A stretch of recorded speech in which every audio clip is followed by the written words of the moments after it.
ప్రార్థన చేసి మొదలు పెడదాం. ఓం గురు బ్రహ్మ గురు విష్ణు గురుదేవో మహేశ్వర గురు సాక్షాత్ పరబ్రహ్మ తస్మై శ్రీ గురవే నమ. ఓం అన్నాదో శ్రీ జగన్నాథ మద్గురు శ్రీ జగద్గురు మమాత్మా సర్వభూతాత్మ తస్మై శ్రీ గురవే నమ. ఓం అఖండ మండలాకారం వ్యాప్తం ఏన చరాచరం తత్పదం దర్శితం ఏన తస్మై శ్రీ గురవే నమ. త్రిమత ఏకైక గురువు ఆధ్యాత్మిక సామ్రాజ్య చక్రవర్తి శతాధిక గ్రంథకర్త హిందూ జ్ఞానధర్మ ప్రదాత సంచలనాత్మక రచయిత త్రైత సిద్ధాంత ఆదికర్త శ్రీ శ్రీ శ్రీ ఆచార్య ప్రబోధానంద యోగీశ్వర్ల వారిచే రచించబడిన ప్రథమ దైవ గ్రంథము త్రైత సిద్ధాంత భగవద్గీత. మనం కర్మ సన్యాస యోగం అనే అధ్యాయం చెప్పుకుంటా ఉన్నాము. పోయిన వారం మనం ఏం చెప్పుకున్నామో ఒకసారి కనుక చూసినట్లయితే, తెలియని వాళ్ళు కొందరు కర్మయోగం వేరే బ్రహ్మయోగం వేరే అని అంటూ ఉంటారు. తెలిసిన వాళ్ళు ఆ రెంటిలో దేన్ని ఆచరించినా ఫలసిద్ధి కలుగుతుందని చెప్తారని చెప్పారు. ఇంకా బ్రహ్మయోగంతో ఏ స్థానమైతే ప్రాప్తిస్తుందో కర్మయోగంతో కూడా అదే స్థానము ప్రాప్తించగలుగుతుంది.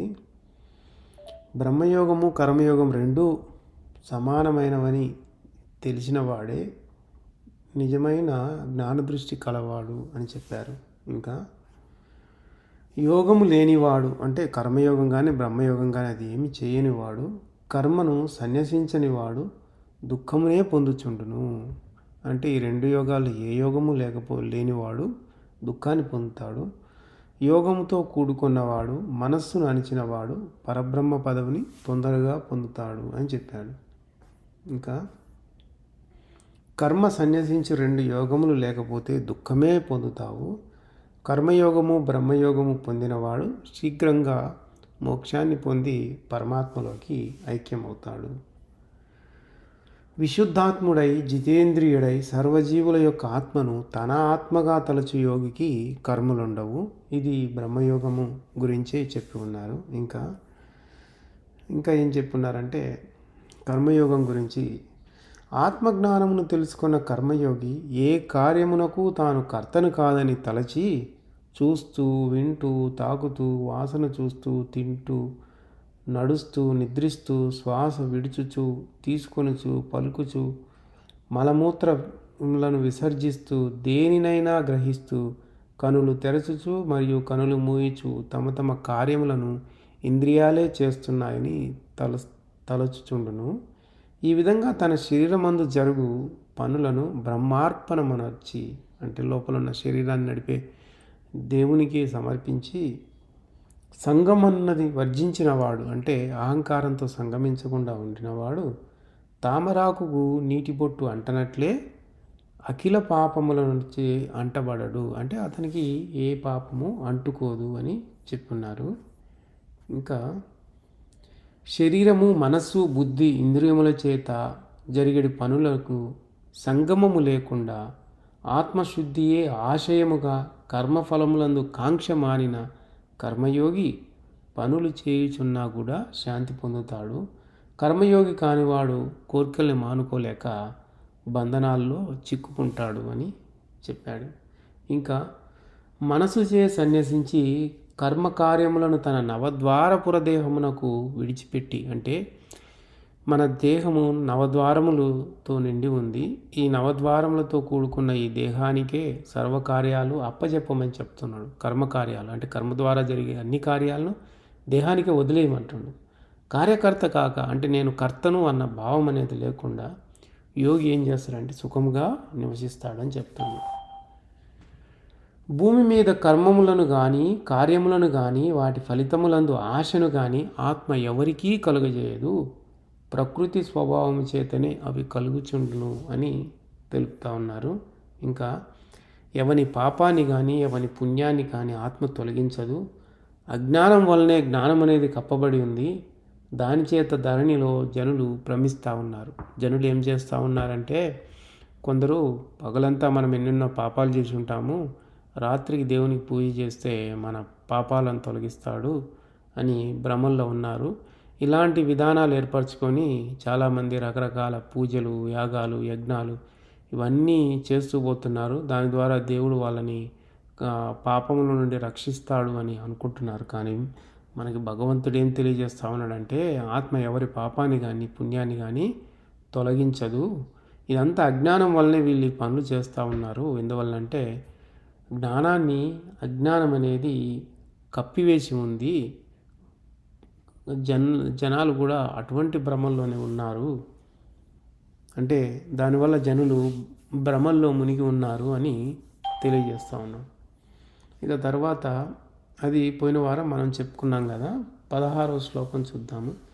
జ్ఞానేన తు తదజ్ఞానం యేషాం నాశితమాత్మనః తేషామాదిత్యవత్ జ్ఞానం ప్రకాశయతి తత్పరం. ఈ శ్లోకము ఆత్మజ్ఞానానికి సంబంధించినదిగా తెలియజేస్తా ఉన్నాడు భగవంతుడు. జ్ఞానము చేత ఎవరి అజ్ఞానమంతా లేకుండా పోవునో అట్టి వారికి జ్ఞానము సూర్యుని వలె ప్రకాశిస్తూ వారికి ఉన్న భ్రమలన్నీ తొలగిపోవును. మనము పై శ్లోకంలో ఏం చెప్పుకున్నామంటే, పగలంతా ఏవేవో కార్యాలు, పాపకార్యాలు, పుణ్యకార్యాలు ఏవేవో చేసేసి రాత్రికి వచ్చి దేవునికి దండం పెట్టుకుంటే మన కర్మ అంతా క్షమించేస్తాడు అని భ్రమల్లో ఉన్నారు అని మనం చెప్పుకున్నాం కదా. ఎందువల్లంటే వాళ్ళకు అజ్ఞానం అనేది జ్ఞానాన్ని కప్పివేసి ఉంది వాళ్ళ విషయంలో. అందువల్ల వాళ్ళు భ్రమల్లో మునిగి ఉన్నారు.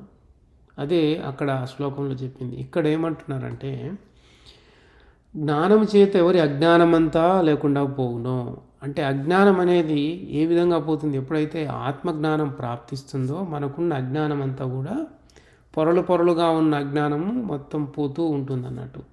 అలా పోయినప్పుడు వాళ్ళకున్న భ్రమలు కూడా తొలగిపోతాయి.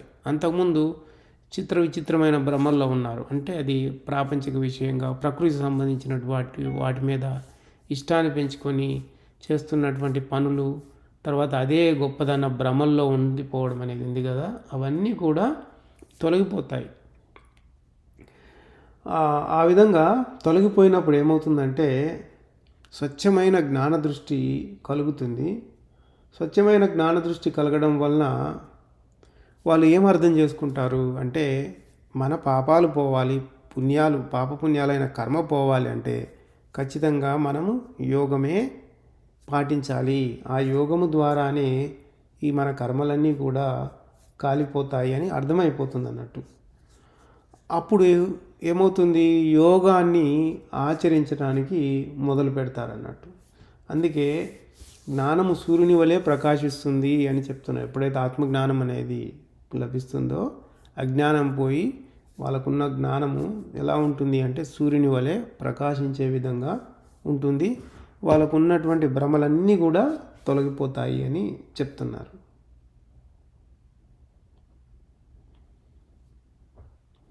తర్వాత శ్లోకం చూద్దాము.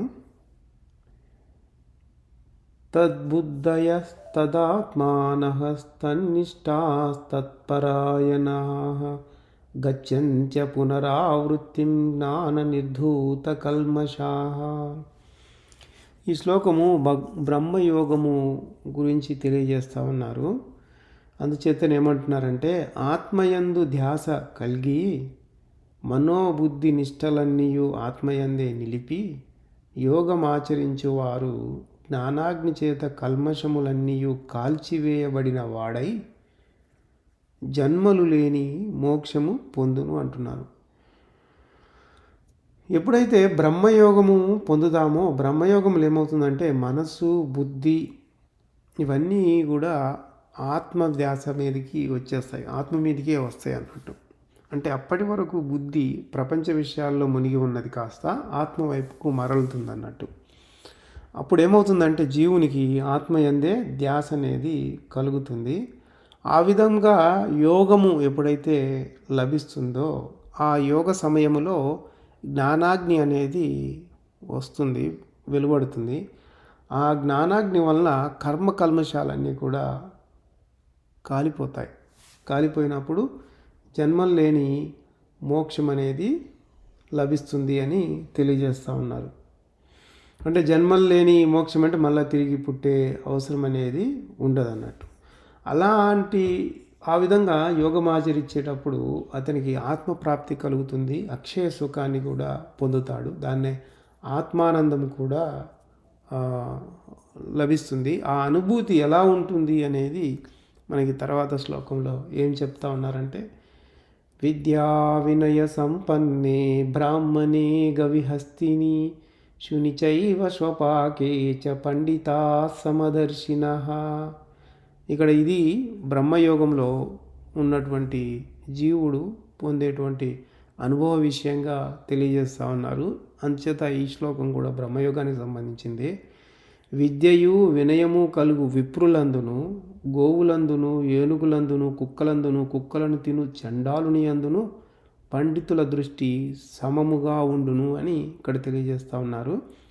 అయితే ఇక్కడ విద్యా వినయ సంపన్నే బ్రాహ్మణే గవిహస్తిని శునిచైవ స్వపాకే చ పండిత సమదర్శిన అన్నారు. అంటే ఇక్కడ ఉచ్చము నీచము అనే దాన్ని పై స్థాయి కింది స్థాయిలు అనేవి రెండింటిని చూపించి ఉన్నారు. ఇంకా మధ్యమం కూడా చెప్పి ఉన్నారు ఇందులో. అంటే ఉచ్చ నీచ మధ్యమాలు ఏవైతే ఉన్నాయో వాటిని సమానంగా చూసేవాడే యోగి అని చెప్పారు. అందుచేత ఇక్కడ పోలిక కోసము మనుషుల్లో ఉచ్చమైన వాడు బ్రాహ్మణుడని, నీచమైన వాడు కుక్కలను తినే చండాలుడని చెప్పినారు. అలాగే జంతువుల విషయానికి వస్తే ఉచ్చమైనది ఆవని, మధ్యమైనది ఏనుగని, నీచమైనది కుక్కని కూడా చెప్పున్నారు. ఆ విధంగా ఈ ఉచ్చ నీచ మధ్యమం అయినటువంటి ఈ జీవరాశుల్లో సమంగా ఆత్మ ఉన్నది అని బ్రహ్మయోగికి తెలుస్తుంది, కర్మయోగికి కాదు. కర్మయోగి తెలుసుకోలేడు, అంటే కర్మయోగి ఆత్మానుభవం పొందలేడు. బ్రహ్మయోగంలో మాత్రమే ఆత్మానుభవం అనేది పొందగలుగుతాడు. కాబట్టి అప్పుడు ఆ బ్రహ్మయోగికి వీటన్నిటిలో కూడా ఉచ్చ నీచ మధ్యమం వీటన్నిటిలో కూడా ఆత్మ సమానంగా ఉంది అని గ్రహిస్తాడు. ఇంకా తన శరీరంలో ఆత్మను చూసిన తర్వాత మిగతా శరీరాల్లో ఎలా ఉంది అనేది కూడా తెలుసుకోగలుగుతాడు.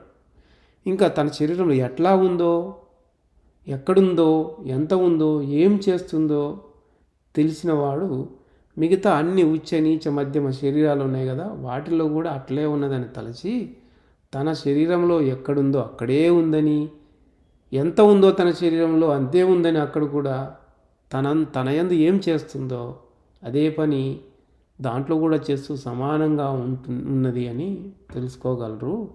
అందువలన బ్రహ్మయోగి ఏ జీవరాశిని చూచినా దాని యందున్న ఆత్మను తన ఆత్మ వల్లనే తలుస్తాడన్నట్టు. ఆ విధంగా జరుగుతుంది. అయితే ఈ వివరం చాలా బాగుంది, మనకి స్వామివారు అందించింది. కానీ కొందరు వివరం అంత బాగా అర్థం చేసుకోలేని వారు, అంటే ఈ శ్లోకం బ్రహ్మయోగానికి చెప్పింది అన్న విధానం తెలియనటువంటి వాళ్ళేమి అనుకున్నారు, ఏమి రాసి ఉన్నారంటే, కొందరేమో ఉచ్చనీచములు తలచకుండా రెంటిని సమానంగా ఆదరించవలెనని అదే సమత్వము అని చెప్పారు. వాళ్ళలో కొందరు ఆ విధంగా చెప్పున్నారు. అలా చెప్పుకోవడము బాహ్యంగా ఆదరించే విషయం అవుతుంది, కానీ అంతరంగంలో విషయం కాదు. మనకి భగవద్గీత అంతా కూడా మనం శరీరం అనే హద్దు లోపలికే పోయి అందులోకి అక్కడే జ్ఞానాన్ని అన్వయించుకోవాలి. కానీ శరీరం బయట అన్వయిస్తే అది మనము ప్రకృతిలోకి వెళ్ళిపోతాం, కానీ పరమాత్మలోకి వెళ్ళిపోయే విధానం అనేది ఉండదు. ఎందువలనంటే ఇప్పుడు బాహ్య ఆధారనే వాళ్ళు చెప్పింది నిజమే అని అనుకుంటే, ఒకవేళ అది సరి అయిందా అని కనుక చూస్తే మనము ఇప్పుడు ఆవుని ఎవరైనా ఆదరిస్తారు బాగానే, ఎందుకంటే ఆవు సాధు జంతువు అని చెప్పేసి. మళ్ళా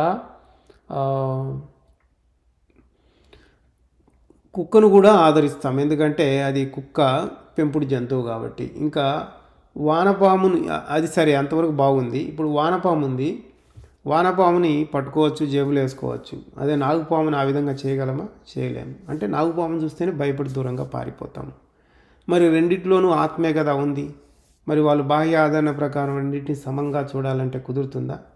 ఇప్పుడు జింక ఉంది, దాన్ని దగ్గర తీసుకోవచ్చు, దాని వీపు మీద నెమరొచ్చు, అది సాధు జంతువే. మరి ఆ విధంగా పులిని తీసుకొని చేయగలమా? చేయలేము. ఈ జీవరాశులు ఏవైతే ఉన్నాయో ఇవన్నీ కూడా ప్రకృతి సహజత్వం వలన వాటికి గుణాలు ఉండి వాటి నడవడిక కూడా వేరువేరుగా ఉంటుంది. అందువలన మనం పొరపాటుగా ఒకటిగా చూసినా అవి అట్లా ఉండవు. మనం పొరపాటుతోటి ఇది ఆవు సాధు జంతువు అని అనుకొని, సరే మనం ఆత్మని అన్నిట్లో సమానంగా చూడాలి అనుకొని ఎదురుగా పులి వస్తుంటే పులిని కూడా అలాగే చేద్దామంటే అది చంపి తినేస్తుంది.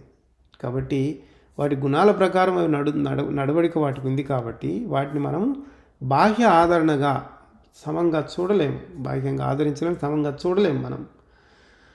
కాబట్టి మనము తెలుసుకోవాల్సింది ఏంటంటే వాటి ప్రకృతి సహజత్వాన్ని వదిలిపెట్టేసి వాటిలో ఉన్న ఆత్మ యొక్క సహజత్వాన్నే చూడాలి.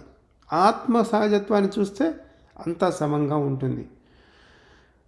ఇంకా అన్నింటి యందు పరధర్మములు ఎలా ఉన్నా, అంటే ఈ జీవరాశులన్నింటిలో పరధర్మాలు రకరకాలుగా ఉన్నాయి. అవన్నీ అయినప్పటికీ కూడా ఆ జీవరాశులు రకరకాల పరధర్మంతో నడుచుకుంటూ ఉన్నాయి. అంటే పరధర్మం అంటే ప్రకృతి ధర్మాల ప్రకారంగా నడుచుకుంటూ ఉన్నాయి. కానీ వాటిలో ఉన్నటువంటి స్వధర్మమైనటువంటి ఆత్మధర్మము ఒక్కటే అనేది గ్రహించాలి. అదే బ్రహ్మయోగంలో ఉన్నటువంటి యోగి గ్రహించగలిగేటువంటి సత్యమైన విషయము.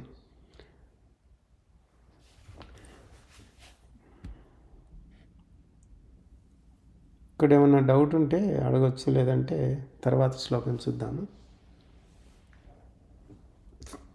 తర్వాత శ్లోకము ఇహైవ తైర్జితః సర్గో యేషాం సామ్యే స్థితం మనః నిర్దోషం హి సమం బ్రహ్మ తస్మాత్ బ్రహ్మణి తే స్థితాః.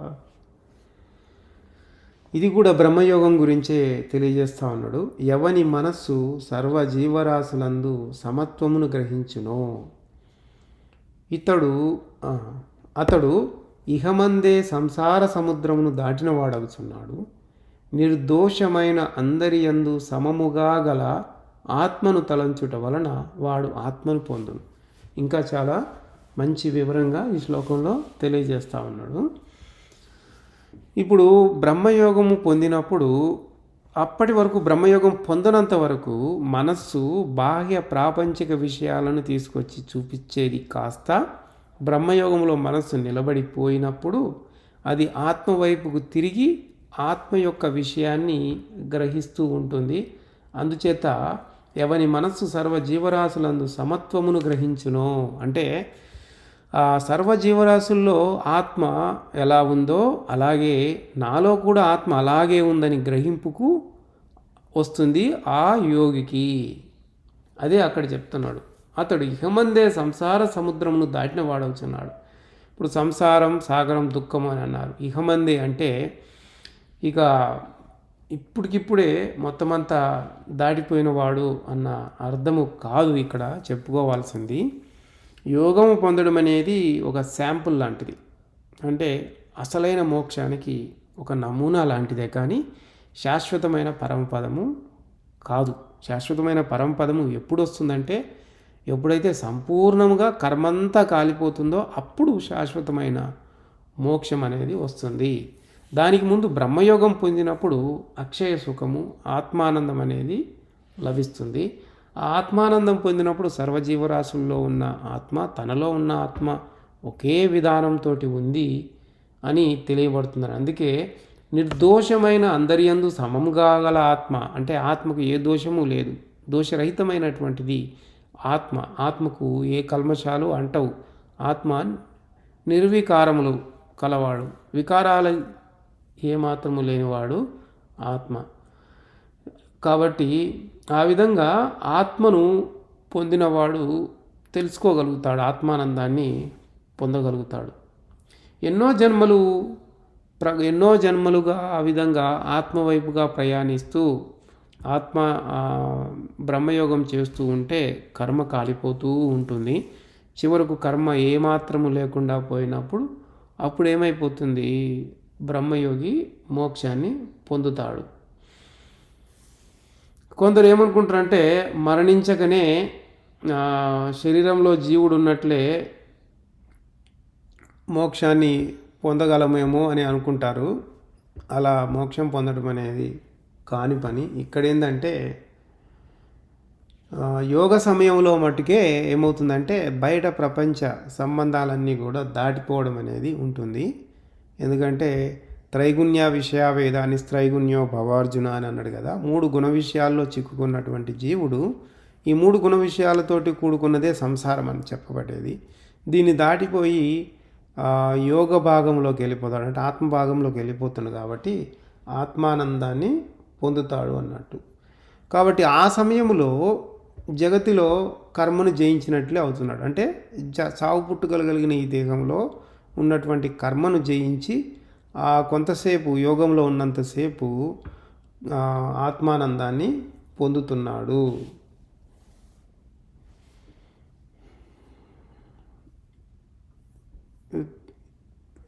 ఇంకా ఏమన్నా డౌట్ ఉందా ఈ శ్లోకంలో?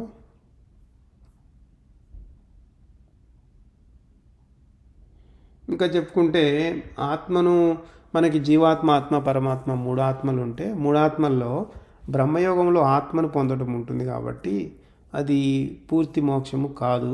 పరమాత్మను పొందగలిగిన వాడు మోక్షాన్ని పొందినట్లు. బ్రహ్మయోగంలో పొందగలిగింది ఆత్మే, అనుభవం కూడా ఆత్మానుభవమే. పరమాత్మ ఏ అనుభవానికి దొరికేవాడు కానే కాడు.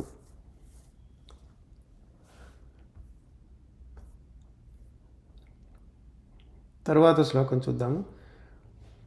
న ప్రహృష్యేత్ ప్రియం ప్రాప్య నో ద్విజేత్ ప్రాప్య చాప్రియం స్థిరబుద్ధిరసమ్మూఢో బ్రహ్మవిద్ బ్రహ్మని స్థితః. ఇంకేమంటుందంటే ఇది కూడా బ్రహ్మయోగం గురించే.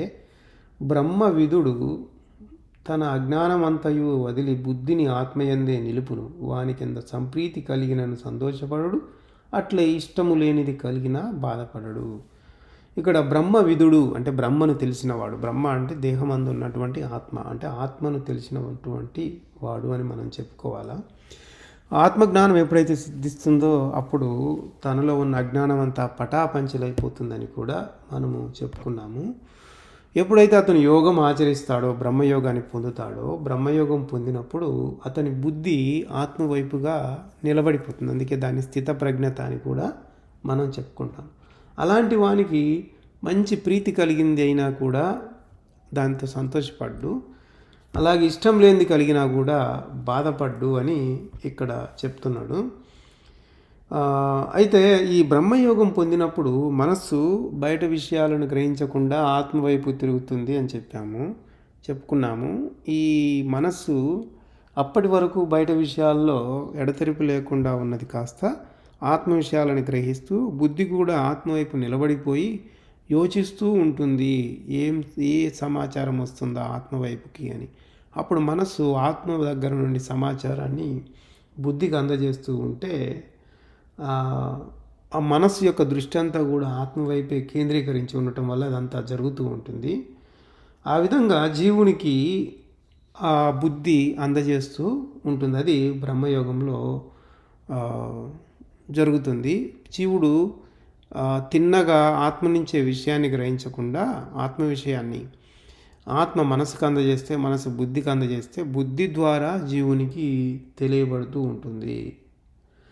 ఎప్పుడైతే మనస్సు బాహ్య చింతలను తీసుకొచ్చి అందిస్తుందో బాహ్య విషయాలను, అప్పుడు బుద్ధి బాహ్య విషయాల్లోనే నిండిపోయి ఉంటుంది. ఎప్పుడైతే మనస్సు ఆత్మ విషయాలను గ్రహిస్తూ అందిస్తూ ఉంటుందో బుద్ధి ఆత్మ విషయాలనే గ్రహిస్తూ జీవునికి తెలియజేస్తూ ఉంటే జీవుడు దాని యొక్క అనుభూతిని పొందుతూ ఉంటాడు. అది జీవుని యొక్క పని. కాబట్టి ప్రపంచ విషయాలను అందించినప్పుడు జీవుడు సుఖదుఖాలు అనేటువంటి అనుభవాలు పొందుతూ ఉంటాడు. బుద్ధి ఆత్మవైపు నిలబడిపోయినప్పుడు జీవుడు ఆత్మ విషయాలను గ్రహిస్తూ ఆత్మానందాన్ని పొందుతూ ఉంటాడు. ఎప్పుడైతే బ్రహ్మయోగం లభిస్తుందో బ్రహ్మయోగంలో జీవునికి లోపలున్న ఆత్మ మీదనే ధ్యాస అనేది కుదిరిపోయి ఉంటుంది అన్నట్టు. అప్పుడు బయట ధ్యాసలు ఏమాత్రం ఉండవు. కాబట్టి ఎంత సంతోషకరమైన వార్తను ఎవరైనా కానీ బయట నుంచి తీసుకొచ్చి వానికి చెప్పినా వాడు దాన్ని పట్టించుకునే స్థితిలో ఉండడు. అలాగే అతని జీవితానికి సంబంధించి దుఃఖకరమైనటువంటి విషయం ఏదైనా వార్త కానీ ఏదైనా కానీ తీసుకొచ్చి చెప్పినా కానీ దానికి బాధపడే సందర్భము ఏమీ ఉండదు. అంటే అతడు యోగనిష్టలో ఉన్నప్పుడు మనులు బంగారం వాని ముందర పెట్టి నీకేనని చెప్పినా కానీ వాడు సంతోషపడడు. ఆ విధంగా ఉంటుంది బ్రహ్మయోగంలో.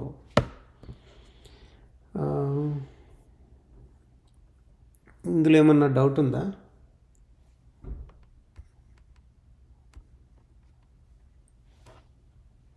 తర్వాత శ్లోకం చూద్దాం. బాహ్యస్పర్శేష్వసక్తాత్మా విందత్యాత్మని సఖం సబ్రహ్మయోగయుక్తాత్మా సుఖమక్షయమశ్నుతే. ఇది కూడా బ్రహ్మయోగం గురించే తెలియజేస్తూ ఉన్నారు. బాహ్య స్పర్శ శబ్దాదులందు సంబంధపడక అంతరాత్మలోనే సుఖము పొందునతడు బ్రహ్మయోగి అనబడును. వానికి అక్షయమైన సుఖము కలుగును అని చెప్తాడు. ఇప్పుడు బ్రహ్మయోగంలో ఉన్న మనిషి యోగికి ఆత్మానందం అనేది ఉంటుంది. ఆ అనుభూతి బయట వాళ్ళకి చెప్పలేడు. ఆ అనుభూతి ఎవరికి వాళ్ళే పొందాలి. దానిని బయటికి చెప్పడానికి కూడా వీలుండదు. అక్షయమైనటువంటి ఆత్మను పొందడం వలన అక్షయ సుఖాన్ని పొందుతాడు.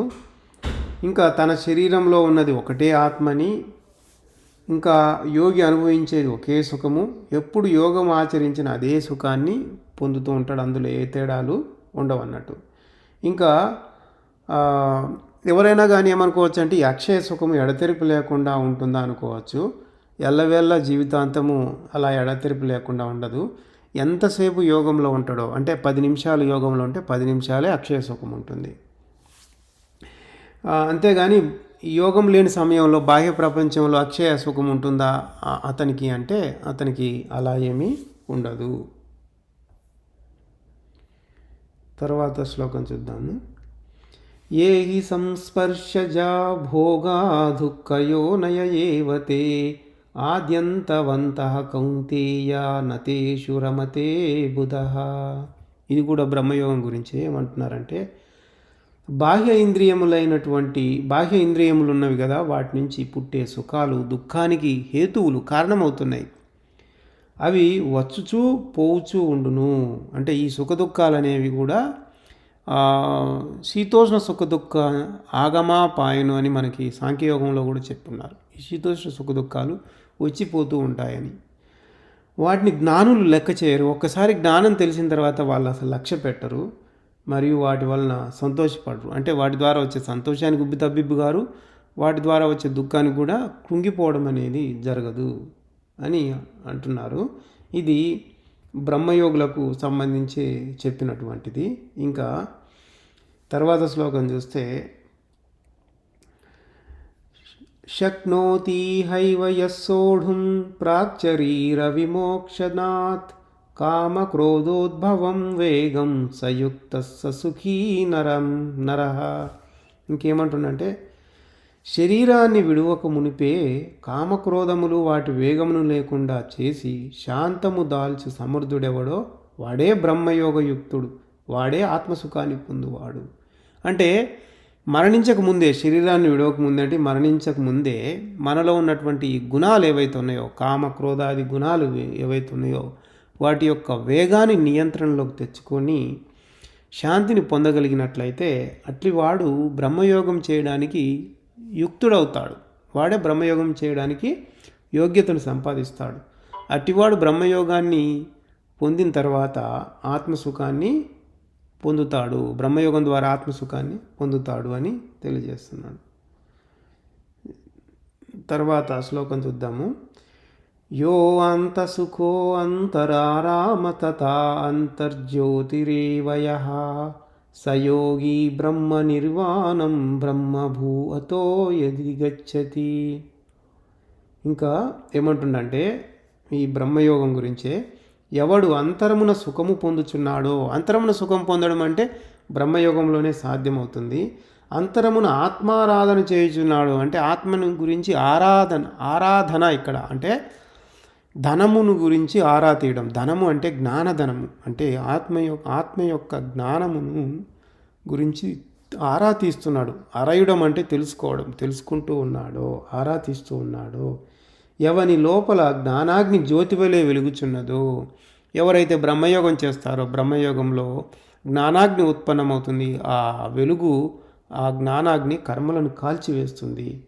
అట్టివాడు బ్రహ్మయోగి అయి బ్రహ్మమునే పొందును. అలా ఆ స్థితి పొందినవాడు నీ బ్రహ్మయోగిగా మనం చెప్పుకుంటున్నాం. అట్టివాడు చివరికి బ్రహ్మమునే పొందును అని ఇక్కడ తెలియజేస్తూ ఉన్నాడు.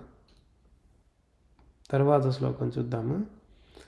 లభంతే బ్రహ్మ నిర్వాణమృషయః క్షీణకల్మషాః చిన్నద్వైధాయతాత్మాన సర్వభూతహితే రతాః.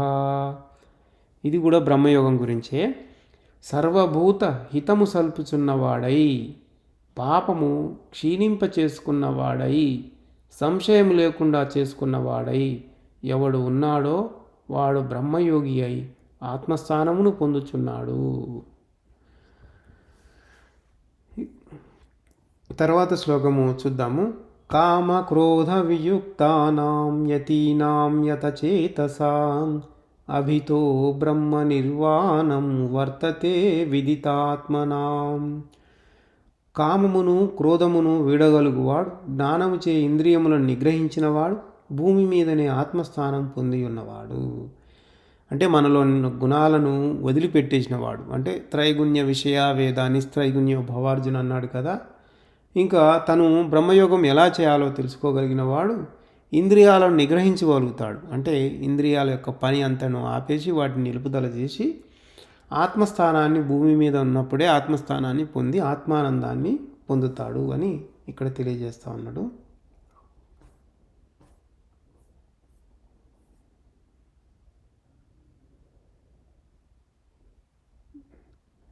ఇంతవరకు ఇక్కడ ఆపేద్దాము ఈరోజు. ఇంకేమన్నా డౌట్ ఉంటే అడగవచ్చు మనం చెప్పుకున్న దాంట్లో.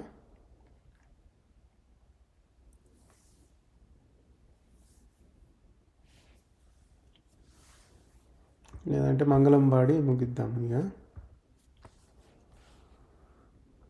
ఓం మంగళం గురుదేవాయ మహనీయ ప్రబోధాత్మనే సర్వలోక శరణ్యాయ సాధురూపాయ మంగళం. అందరికీ ప్రబోధార్పణ. నమస్కారం.